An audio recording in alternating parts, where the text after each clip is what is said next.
ನಮಸ್ಕಾರ ವೀಕ್ಷಕರೇ, ನೀವು ನೋಡ್ತಾ ಇರೋದು ಆದ್ಯಂತ್ ಮೀಡಿಯಾ. ನೀನಂದ್ರೆ ನನಗೆ ಪಂಚಪ್ರಾಣ ಅಂತಾರಲ್ಲ, ಹಂಗಂದ್ರೇನು?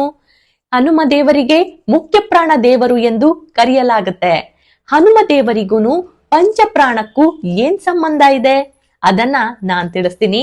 ನೀವು ಆದ್ಯಂತ್ ಮೀಡಿಯಾ ಚಾನಲ್ನ ಈಗಲೇ ಸಬ್ಸ್ಕ್ರೈಬ್ ಮಾಡ್ಕೊಳ್ಳಿ, ಲೈಕ್ ಮಾಡಿ, ವಿಡಿಯೋಗಳು ಇಷ್ಟ ಆಗ್ತಾ ಇದ್ರೆ ಶೇರ್ ಕೂಡ ಮಾಡಿ. ಸಾಮಾನ್ಯವಾಗಿ ನಾವು ಹನುಮನನ್ನ ಶಕ್ತಿವಂತ, ಬುದ್ಧಿವಂತ ಅಂತೆಲ್ಲ ಕರಿತೀವಿ. ಆದ್ರೆ ಆಧ್ಯಾತ್ಮಿಕವಾಗಿ ಆತ ಕೇವಲ ರಾಮಭಕ್ತ ಮಾತ್ರ ಅಲ್ಲ, ಈ ಜಗತ್ತಿನ ಪ್ರತಿಯೊಂದು ಜೀವಿಯ ಒಳಗಿರುವ ಚೈತನ್ಯದ ಮೂಲವಾಗಿದ್ದಾನೆ. ಮಧ್ವ ಸಿದ್ಧಾಂತ ಮತ್ತು ಪುರಾಣಗಳ ಪ್ರಕಾರ ಹನುಮನನ್ನ ಯಾಕೆ ಮುಖ್ಯ ಪ್ರಾಣ ದೇವರು ಅಂತ ಕರೀತಾರೆ ಅಂತ ಇಲ್ಲಿ ಕೇಳಿ. ನೀನಂದ್ರೆ ನನ್ಗೆ ಪಂಚಪ್ರಾಣ ಅಂತಾರಲ್ಲ, ಹಾಗಂದ್ರೆ ಯಾರನ್ನ ಬಿಟ್ಟು ಜೀವಿಸಲು ಸಾಧ್ಯವೇ ಇಲ್ಲ ಅಂತ ಅನ್ಕೊಂತೀವೋ ಅವರೇ ಪಂಚಪ್ರಾಣ. ಅಂದ್ರೆ ಜೀವನದಲ್ಲಿ ಅವರು ಇಲ್ದೇನೆ ಜೀವನ ಸಾಗದು ಎಂದರ್ಥ. ಹಾಗೆಯೇ ನಮ್ಮ ದೇಹದ ಅಸ್ತಿತ್ವವು ಕೂಡ ಪ್ರಾಣವಾಯು ಇರೋದ್ರಿಂದಲೇ ನಾವು ಉಸಿರಾಡ್ತಾ ಇದ್ದೀವಿ. ಮನುಷ್ಯನ ದೇಹದಲ್ಲಿ 5 ಬಗೆಯ ಪ್ರಾಣವಾಯುಗಳಿದ್ದು ಅವುಗಳನ್ನೇ ನಾವು ಪಂಚಪ್ರಾಣ ಅಂತ ಕರಿತಾ ಇರೋದು. 1. ಪ್ರಾಣ, ನಾವು ಉಸಿರಾಡುವ ಗಾಳಿಯನ್ನ ಒಳಗೆ ಎಳೆದುಕೊಳ್ಳುವುದು ಇದರ ಮುಖ್ಯ ಕೆಲಸ. ಅಪಾನ, ಇದು ದೇಹದಿಂದ ಬೇಡದ ವಸ್ತುಗಳನ್ನ ಹೊರಹಾಕುವ ಶಕ್ತಿಯನ್ನ ಹೊಂದಿದೆ. ವ್ಯಾನ, ಇದು ದೇಹದ ರಕ್ತ ಪರಿಚಲನೆ ಮತ್ತು ಪೋಷಕಾಂಶಗಳನ್ನ ಎಲ್ಲಾ ಅಂಗಗಳಿಗೂ ತಲುಪಲು ಸಹಾಯ ಮಾಡುತ್ತೆ. ಉದಾನ, ಇದು ಮಾತನಾಡೋದು, ಹಾಡೋದು ಮತ್ತು ಆಹಾರವನ್ನ ನುಂಗುವ ಕ್ರಿಯೆಯನ್ನ ನಿಯಂತ್ರಿಸುತ್ತೆ. ಸಮಾನ, ಹೊಟ್ಟೆಯ ಮಧ್ಯಭಾಗ, ನಾವು ಸೇವಿಸಿದ ಆಹಾರವನ್ನ ಜೀರ್ಣ ಮಾಡುವುದು ಇದರ ಕೆಲಸ. ಇವೆಲ್ಲವೂ ತಮ್ಮಷ್ಟಕ್ಕೆ ತಾವೇ ಕೆಲಸ ಮಾಡುವುದಿಲ್ಲ. ಇವುಗಳನ್ನ ಒಂದೇ ಸೂತ್ರದಲ್ಲಿ ಹಿಡಿದಿಟ್ಟು ದೇಹದ ಚೈತನ್ಯವನ್ನ ಕಾಪಾಡುವವನು ವಾಯುದೇವ. ಇವುಗಳನ್ನೆಲ್ಲ ನಿಯಂತ್ರಿಸುವ ಸೂತ್ರಧಾರ ಈ ಮುಖ್ಯ ಪ್ರಾಣ. ಆಧ್ಯಾತ್ಮಿಕ ದೃಷ್ಟಿಯಲ್ಲಿ ಹನುಮಂತನನ್ನ ಬ್ರಹ್ಮಾಂಡದ ಚೀಫ್ ಲೈಫ್ ಫೋರ್ಸ್ ಅಂತ ಕರೆಯಲಾಗುತ್ತೆ.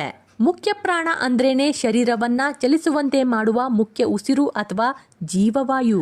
ಕಣ್ಣು, ಕಿವಿ ಮೊದಲಾದ ಇಂದ್ರಿಯಗಳಿಗಿಂತ ಪ್ರಾಣವಾಯುವೇ ಶ್ರೇಷ್ಠವಾದದ್ದು. ಉಸಿರಾಟ ನಿಂತರೆ ಜೀವನವೇ ಅಂತ್ಯವಾಗುತ್ತೆ.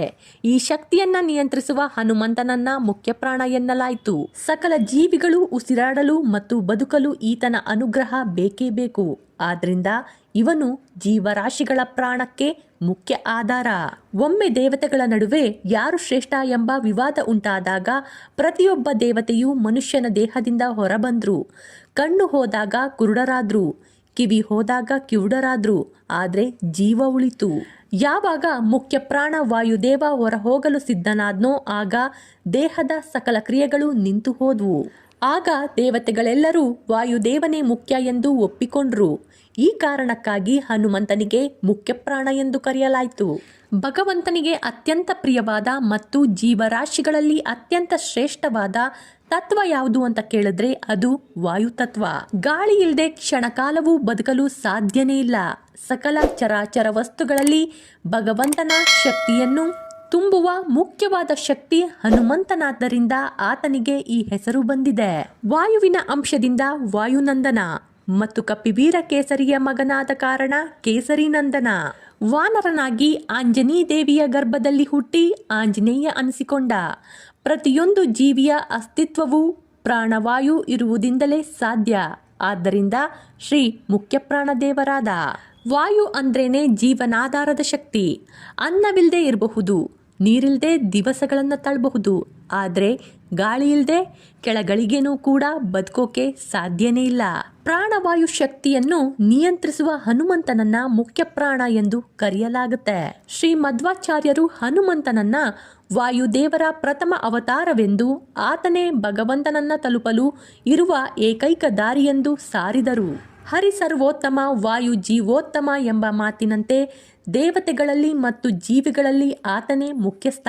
ಮಧ್ವಾಚಾರ್ಯರ ತತ್ವಗಳ ಪ್ರಕಾರ ಪರಮಾತ್ಮನಾದ ವಿಷ್ಣುವಿನ ನಂತರದ ಸ್ಥಾನ ವಾಯುದೇವರದು.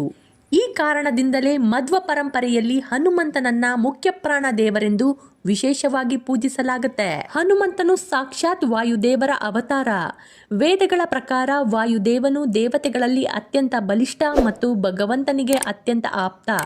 ಸಕಲ ಜೀವಿಗಳ ಉಸಿರನ್ನ ನಿಯಂತ್ರಿಸುವವನು ಅವನೇ. ಹಾಗಾಗಿ ಮುಖ್ಯ ಪ್ರಾಣ ಎಂದು ಕರೆಯಲಾಯಿತು. ಹನುಮಂತ, ವಾಯುಪುತ್ರ, ಮಾರುತಿ ಹೀಗೆ ಅನೇಕ ಹೆಸರುಗಳಿಂದ ಪ್ರಸಿದ್ಧನಾದ್ರೂ ಆಂಜನೇಯನಿಗೆ ಶ್ರೀ ಮುಖ್ಯ ಪ್ರಾಣ ದೇವರು ಭಗವಂತನಾಗಿ ನಮ್ಮ ಹೃದಯದಲ್ಲಿ ನೆಲೆಸಿದ್ದಾರೆ. ನಮ್ಮ ಆತ್ಮವೇ ರಾಮ, ನಮ್ಮ ಮನಸ್ಸೇ ಸೀತೆ, ನಮ್ಮ ಉಸಿರೇ ಪ್ರಾಣದೇವರು ಹನುಮಂತ. ಹನುಮಂತನನ್ನ ರಾಮನ ದೂತ ಅಂತ ಕರಿತೀವಿ. ಮುಖ್ಯ ಪ್ರಾಣನಿಗೆ ಮಾತ್ರ ಪರಮಾತ್ಮನ ಮಹಿಮೆಯನ್ನ ಸಂಪೂರ್ಣವಾಗಿ ಅರಿತುಕೊಳ್ಳಲು ಶಕ್ತಿ ಇದೆ. ಬೇರೆ ಯಾವ ದೇವತೆಗಳಿಗೂ ಕೂಡ ಭಗವಂತನಿಗೆ ಹನುಮಂತನಷ್ಟು ಹತ್ತಿರವಾಗಿ ಸೇವೆ ಮಾಡಲು ಸಾಧ್ಯವೇ ಇಲ್ಲ. ದೇಹದಲ್ಲಿ ಪ್ರಾಣವಾಯು ಹೇಗೆ ದಣಿವಿಲ್ಲದೆ 24 ಗಂಟೆ ಕೆಲಸ ಮಾಡುತ್ತೋ ಹಾಗೆಯೇ ಹನುಮಂತನು ರಾಮನ ಸೇವೆಯಲ್ಲಿ ಸದಾ ಜಾಗೃತವಾಗಿರ್ತಾನೆ. ಆದ್ದರಿಂದ ಆತನನ್ನ ಮುಖ್ಯ ಪ್ರಾಣ ಎಂದು ಕರೆಯಲಾಗ್ತಾ ಇದೆ. ಹನುಮಂತನನ್ನ ಶಿವನ ಅಂಶ ಮತ್ತು ಅವತಾರವೆಂದು ಅವನು 11ನೇ ರುದ್ರನಾಗಿದ್ದಾನೆ. ಈ ದೃಷ್ಟಿಯಿಂದಲೂ ಹನುಮಂತ ಮುಖ್ಯ ಪ್ರಾಣನೇ ಆಗಿದ್ದಾನೆ.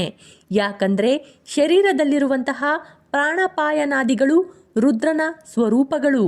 ಒಟ್ಟಾರೆಯಾಗಿ ಹನುಮಂತ ಸಾಕ್ಷಾತ್ ವಾಯುವಿನ ಸ್ವರೂಪ ಮತ್ತು ಜಗತ್ತಿನ ಸಮಸ್ತ ಜೀವಿಗಳ ಉಸಿರಾಟ ಹಾಗೂ ಚೈತನ್ಯದ ಒಡೆಯ. ಹಾಗಾಗಿ ಆತನನ್ನ ಮುಖ್ಯ ಪ್ರಾಣ ದೇವರು ಎಂದು ಕರೆಯುವುದು ರೂಢಿಯಲ್ಲಿದೆ. ದೇಹಕ್ಕೆ ಉಸಿರೇ ಪ್ರಾಣವಾದ್ರೆ ಈ ಬ್ರಹ್ಮಾಂಡಕ್ಕೆ ಉಸಿರು ಮುಖ್ಯ ಪ್ರಾಣ ದೇವರು ಹನುಮಂತನಾಗಿದ್ದಾನೆ. ಇದು ಹನುಮನ ಬಗ್ಗೆ ಇರುವಂತಹ ಮಾಹಿತಿಯಾಗಿತ್ತು.